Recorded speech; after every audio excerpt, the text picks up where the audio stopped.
Okay, I'm going to record a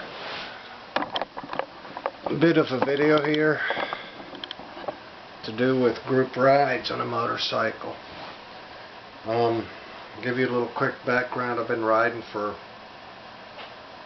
few, maybe several years. I got about maybe 25,000 miles of riding under me. Not all of that is group riding. Some is, most isn't. I do like riding solo. But I wanted to get into covering a few of the aspects of group rides. If you're new at group riding, when I say group riding, I'm talking more than 2 bikes, 3 or more. You know, the staggered formation, I'm not going to get into all that more than likely, but I did write it down. I've got 2, 4, 6, 8, 9 or 10 things I'd like to cover.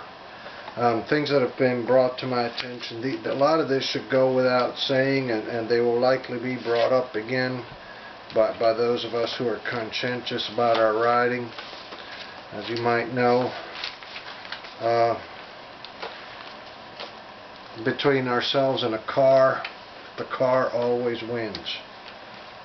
Always. We just experienced that this last weekend with a rider. I may go into that a little bit further, but there are a couple of things I'd like to cover right off the bat. Okay, motorcyclists, whether solo or in groups or in any other formation or what have you, do not enjoy any special kind of privileges on the road. That, like, there are no special laws made only for motorcycles that do not apply to people in cars. There are people out there who ride motorcycles who believe that they do, that there are special laws that apply only to them and such. I'm here to tell you, if it doesn't apply to a car, it doesn't apply to the motorcycle. Okay? And there may be 1 or 2, but I'm going to tell you right now, there are a lot of things that I see motorcycle riders do in groups especially, and there are groups out there who will argue this point heavily, but ultimately I'm not the police, I'm not the judge, I'm not your lawyer, so I'm not going to have to answer these things for you.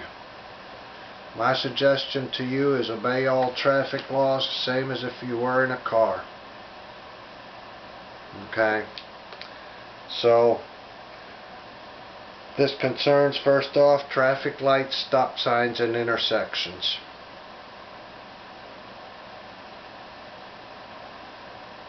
As a rider in a group, you are foremost responsible for your own safety first. Before crossing that intersection, I would highly recommend you check and make sure that you're clear to go. Just because the bike in front of you made it doesn't mean you will. If there's a stop sign, you probably should stop and look both ways and then go if the road is clear. If the light turns red and it breaks up the group, if you would stop, stop. If the light turns red, you need to stop. Red means stop. Don't. There are, again, this has to do with that special entitlement privilege thing. You know, some people think that a motorcycle group is like one big car. No, no, no. There are people who, when they're in their cars, their light turns green, they're going to get rolling. I mean, I'm going to tell you right now, I sit up a little bit higher than most people because I drive a pickup truck, and sometimes I look down in some of them cars where somebody's doing something that I don't think is, you know, it's a little bit strange on the road behavior, and they be sitting there, you know, reading a book, they be on their phone, they be watching a movie, they're watching a YouTube video, reading a novel, and I mean, I've seen some people with the whole lunch laid out, freaking burger and drink and fries and ketchup. They're hardly driving with their knee. I mean, you know, so distracted driving is a big epidemic. You don't want, you know, somebody like that, their light turns green, they start rolling. I'm going to get back to the topic on hand. If the light turns red, you need to stop. If the group gets broke up and you never catch back up, oh well. You know, I'm serious. Your safety first. Okay? Speed. Personally, we like to ride within about 5 miles of the speed limit. So if the speed limit's 35, anywhere from 30 to 40 miles an hour I find acceptable. Maybe a little bit over that, you know. Rubber banding. I'm going to get into that right now. Rubber banding is the effect you get usually during right-hand turns. You know, generally speaking, during left-hand turns, and if a road captain has planned out the route correctly and they've done a little bit of thinking, they can actually map a route that involves mostly right-hand turns. But rubber banding is what happens when you come to a right-hand turn and the bikes in front of you take off. Now there's this huge space. Okay, and there's this tendency to want a wide open throttle to catch up. Don't do it. I know it's a lot of fun, but these bikes build up a lot of speed really quick. You just don't know. You're sitting there holding that throttle down. Next thing you know, you could be doing nearly 100 miles an hour. The guys are so far up the road that they decide, well, we're going to slow down a little bit and let them catch up. Now the speed limit say is 55 and they've slowed it down to like 40, and here you come along at 100. You know, you need to just give it a little bit of throttle and get on up the road. And you do want to catch up to the pack ahead, but you can do so at your own leisurely pace. Maybe get up towards 10 miles over the speed limit, and if you can't catch up to them at that rate, maybe this group ain't worth riding with. That brings me to my next point. As a rider, I and you, if we're riding, if we're not group captains, we're just riding along, which is what most people do in a group ride, we have the right to cut out and head our own way anytime. We do not have to subject ourselves to riding with a group with whom we do not feel comfortable. If you don't think that this is a good idea, if you think that this is going to turn out badly for whatever other reason, maybe the clouds are in the wrong position for you. If you want to cut out, you have the right to do so. Okay? Group leadership. When I ride in a group, and this has come up before as well, I play a game of follow the leader. Generally speaking, the group captain's the leader. That'll be the first bike in the group. But whoever's in front of me is leading, and I just follow them. But when it comes to the group captain, I don't really question their authority or their decisions. It's not for me to do. I may, you know, if I'm riding real close to the group captain and they make a wrong turn, I may ask them, do you think that's the right way to go? But a lot of times, you know, there's no real opportunity to talk when you're moving, so it is what it is. But I let them do their thing. I don't like people questioning the group captain's authority. You know, I really don't. We've had that come up before, and these, like they got something to prove, or they want to take over the group or something. You know, most of us are just out to have fun. But anyway, let me get on with the subject. Following too closely is a big problem with group rides. I know, again, a lot of groups encourage that you really close up to the guy in front of you or gal. Personally, I don't like that.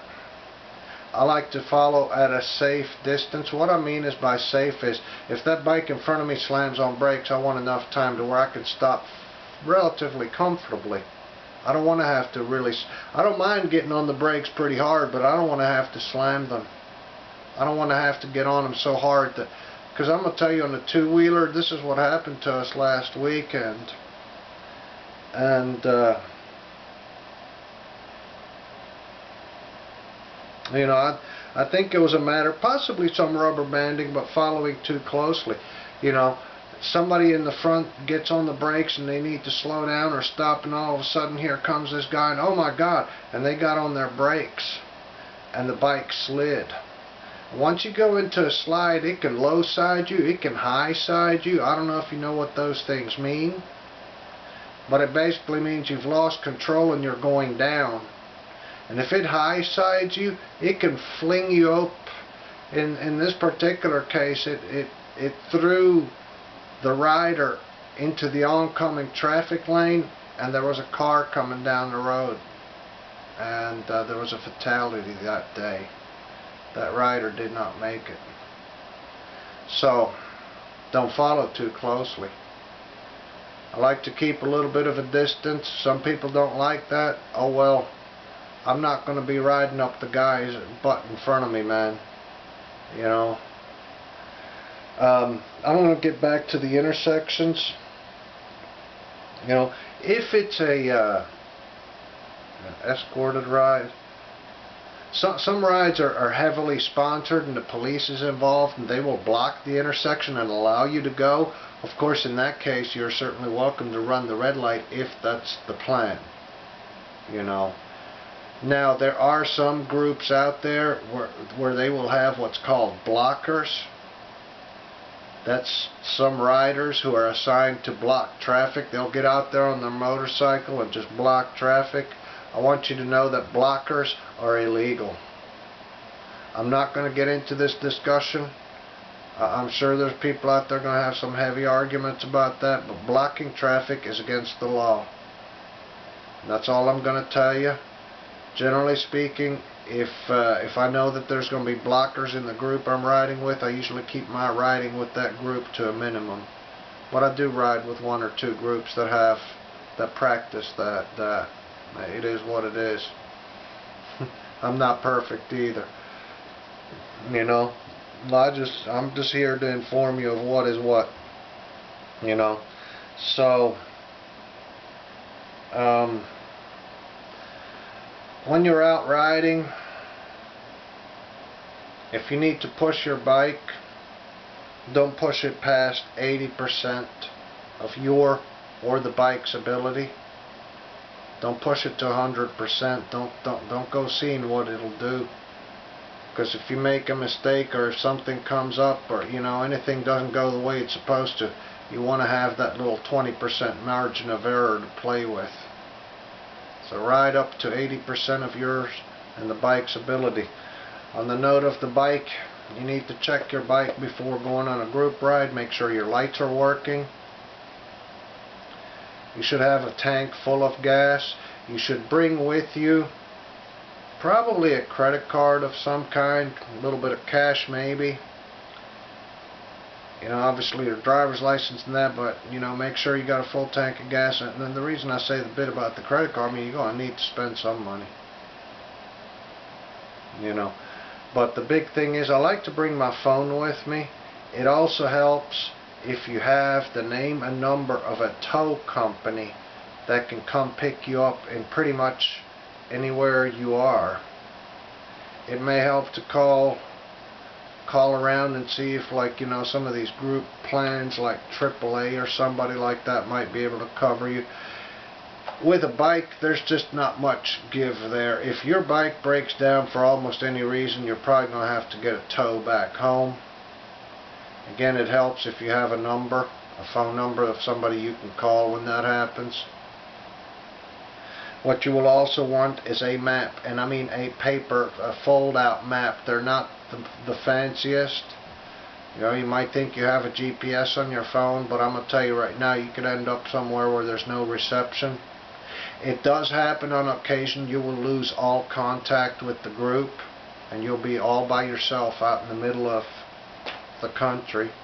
I don't want you to be scared. You need to have a map with you so that you can find your way home. So bring a map of the state that you're in if you plan on going out of state. Maybe get a map for that state. They're like $2-3 a piece. They're these big fold-out maps, and they are a pain to read, but you're only going to need it maybe once, maybe. Hopefully never. But I have one. You know, I have a map with me. What are some of the other things? I keep with me also some extra gloves and a sweater and like a cap that I can pull over my head. Bring some extra clothes in case you get cold. That's very helpful. You know, but I think we've covered most everything. I've covered the rubber banding, the speed. I would not exceed speed much over 10 miles over the speed limit. I just would not do it. You know, I want to cover something real quick. Here in Virginia, 80 plus is reckless driving. So if the speed limit on the interstate is 70 and you're doing 82, that's reckless driving. You know, generally speaking, with a good group, if you go through an intersection and you get cut off by the light, the front is supposed to pull over somewhere and wait for you. I've seen that happen many a times. Then you can catch up and get going again. That's how it's supposed to work. You know, don't take no chances across an intersection, because some of these cars or truck drivers, man, they could be talking to their wife, maybe they're upset or something, you know, and they're not paying attention, and next thing, I mean, they'll roll over you. Safety first.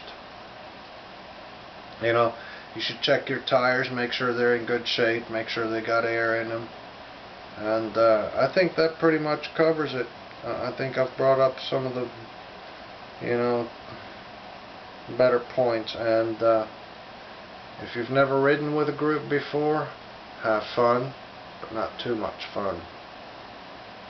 You know. And if you've done a lot of group rides, maybe you've learned something from this, maybe you haven't, but thank you either way for watching this video.